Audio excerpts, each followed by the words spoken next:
பெருமானார் ஸல்லல்லாஹு அலைஹி வஸல்லம் சொல்லி காண்பிக்கின்றார்கள், இரண்டு மனிதர்களுக்கு இடையில நீதி வழங்குதல் ஒரு தர்மம் என்பதாக ஸல்லல்லாஹு அலைஹி வஸல்லம் சொல்றாங்க.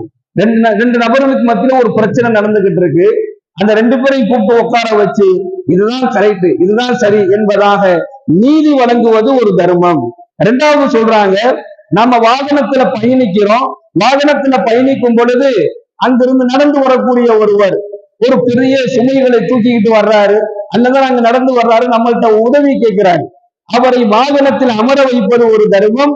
அல்லது அவரை நம்ம ஏத்திக்கல, அவர் கொண்டு வரக்கூடிய பொருளை வாகனத்துல ஏற்றி வச்சு நம்ம கொண்டு வந்து இறக்கி விட்டோம்னா இதுவும் ஒரு தர்மம் என்பதாக நபிகள் நாயகம் ஸல்லல்லாஹு அலைஹி வஸல்லம் சொல்லி காண்பிக்கின்றார்கள். மூணாவது, நீங்க நல்லவைகளையே பேசுங்க, நீங்க நல்லதை பேசுவதே ஒரு தர்மம் என்பதாக ஸல்லல்லாஹு அலைஹி வஸல்லம் சொல்லி காண்பிக்கின்றார்கள்.